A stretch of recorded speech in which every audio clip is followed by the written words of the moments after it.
Hi, everybody. Welcome to the Jimmy Dore Show. I have a special guest with us. Aaron Maté is here from The Nation magazine, and he is the top-notch guy breaking down the RussiaGate story.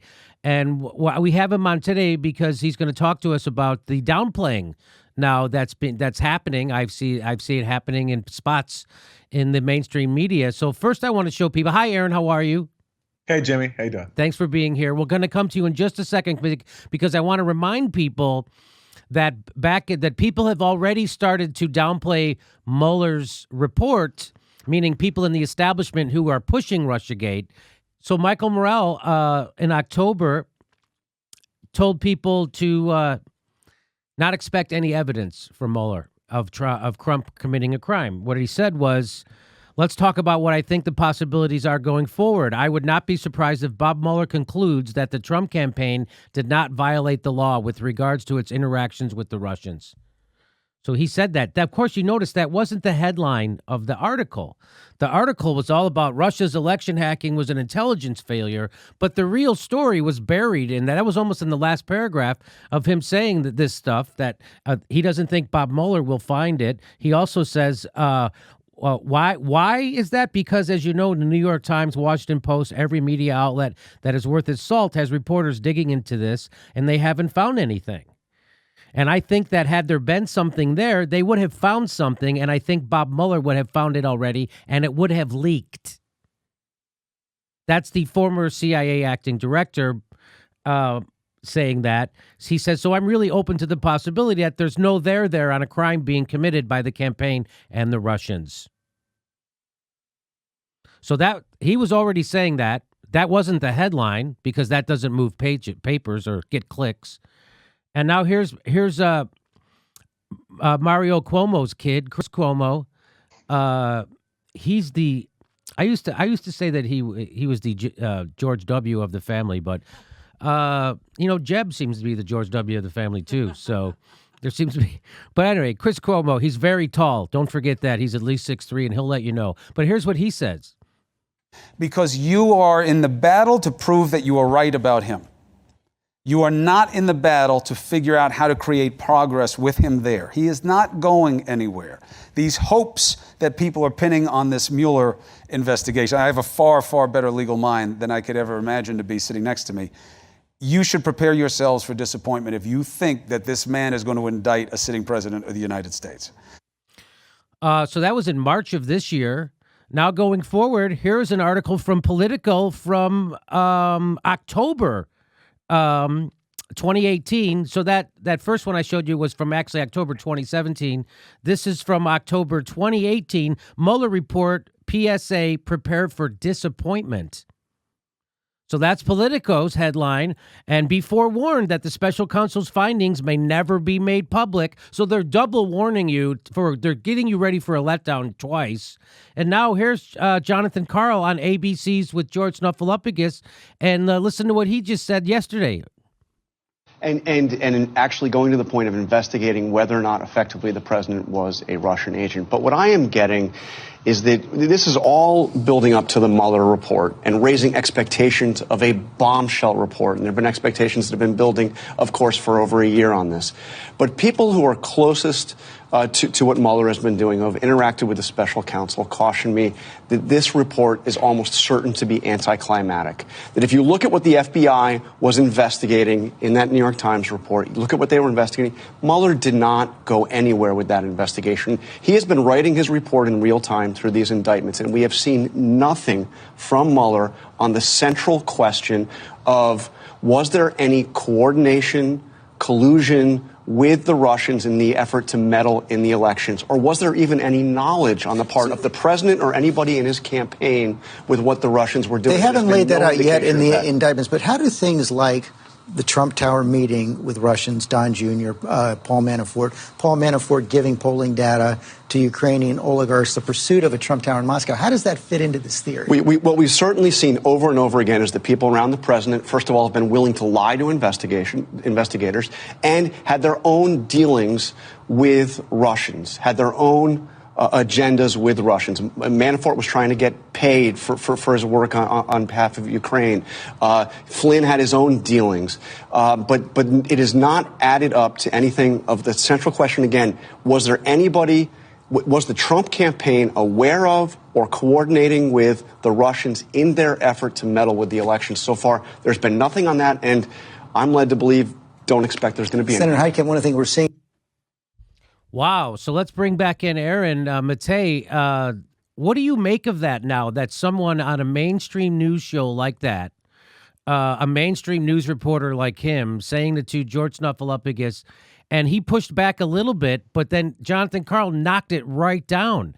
He repeated it that, no, we go back, and this has been the focus of your reporting, is you keep reminding people that the core of this investigation, the core charge of collusion, which is a conspiracy, there's no evidence of that, correct? That's right, Jimmy. I think there's two really important things about what Jonathan Karl said there. The first is the one you just mentioned. He points out that, as we've been pointing out for a long time now, and when we do, we get attacked by people or we get accused of denying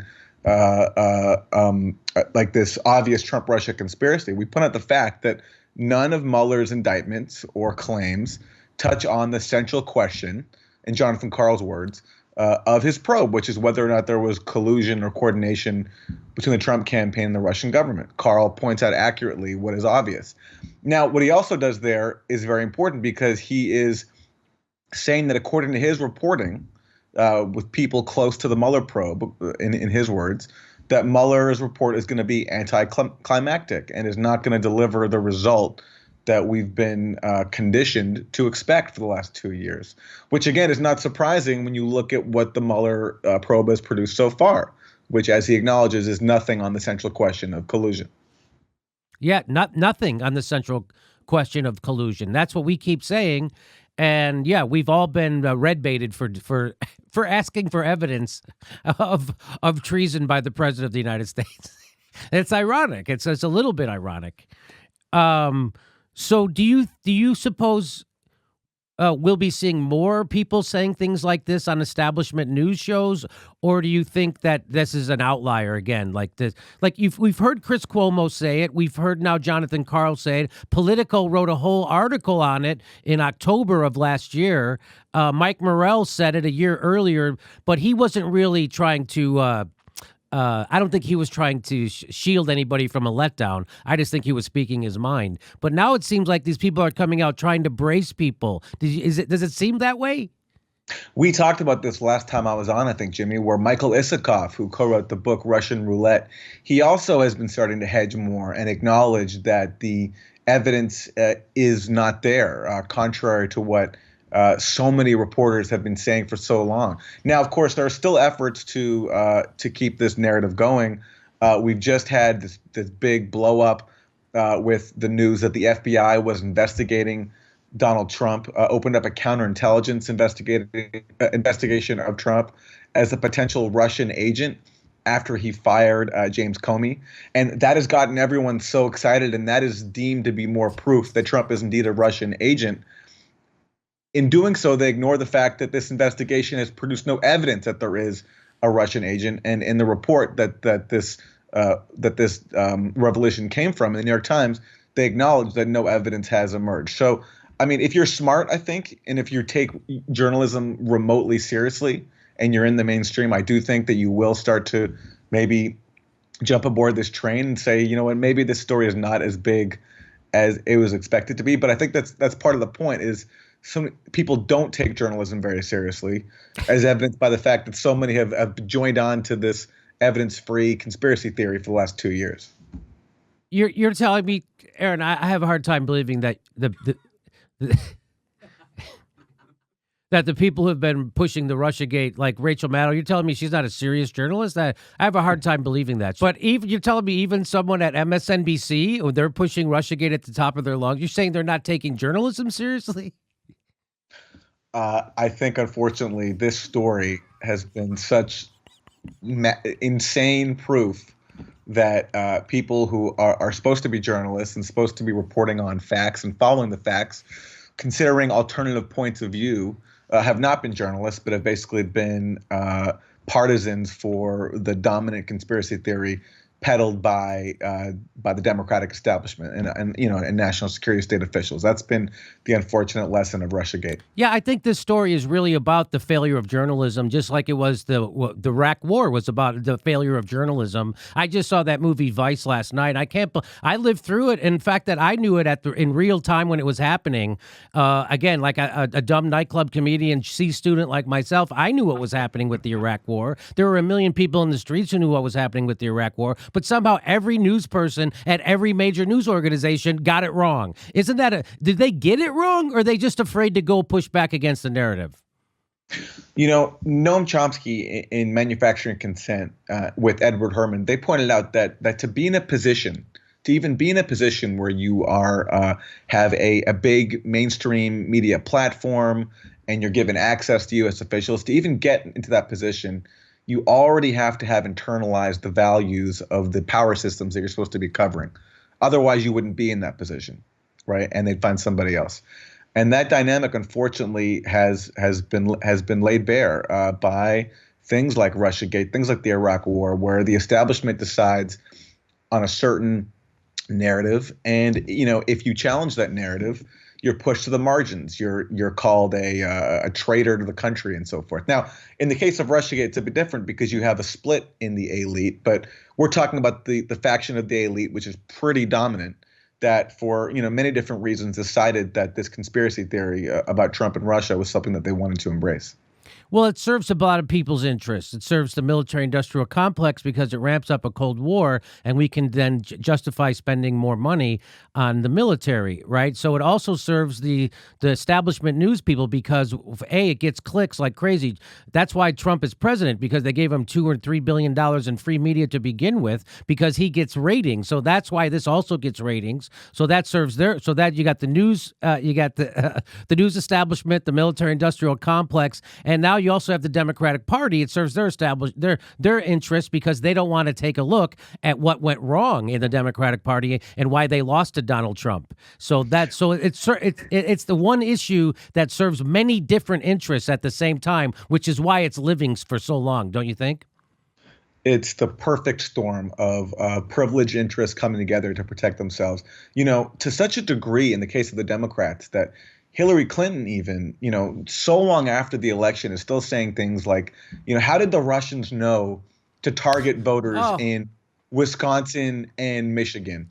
Which like a statement like that is insane for so many reasons. The actual facts of what the Russians did with their juvenile social media ads is like they spent something like a few $100s in both these places combined, and most of these ads that they had were not about the election and were displayed in Wisconsin and Michigan on Facebook way before the election, like in the primaries. But even putting aside that fact, these also happen to be the two states that Hillary Clinton didn't set foot in the crucial months leading up to the election, which gives us a window into why we're talking about Russia. Right. It's to help failed neoliberal elites like Hillary Clinton and the people around her, to help them deflect from their own failures.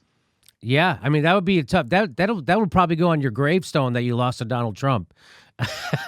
So they have to figure out a way to get that off her gravestone, and that's certainly one of the things. It's ironic Hillary Clinton wags her finger at other people, yet she was the one who propped up Donald Trump to be the nominee for the Democratic Party, using a thing called the Pied Piper strategy, where she got her minions in the press to prop up Donald Trump because that was the guy she wanted to run against. And lo and behold, she sucked so hard, Hillary Clinton was so hated that she couldn't even beat her own hand-picked challenger. She lost to that guy. Jimmy, there's even reporting, I'm not sure if this is true, but it was reported somewhere that Bill Clinton even called Trump himself. Yes. To encourage him to run. Yes. Because the Clintons thought that Trump would be the perfect opponent. That's what they thought. And now now we have Trump as president. Thank you, Hillary. And we're all still suffering the consequences of people like the Clintons, the people around them, and the news media partisans who cheered them on. The refusal on their part to accept that outcome. It's literally a resistance to reality, not a resistance to Trump. It's a resistance to accepting that Trump won and accepting that Trump is a result of their own failures. Exactly. Aaron, thank you for being our guest. And everybody check out Aaron's writing in The Nation. If you like our content, looking for ways to help support, here's a great mug or a t-shirt or a thing. You can get it right underneath there, or you can become a patron to our show. We give you hours of bonus material every week. Plus, come see a live Jimmy Dore show. Go to jimmydorecomedy.com for a link for all our live shows. And make sure you're subscribed. I know it sounds crazy, but they unsubscribe people from our show all the time, and you have to click that bell so they send you a notice when we drop a video. Thanks for your support.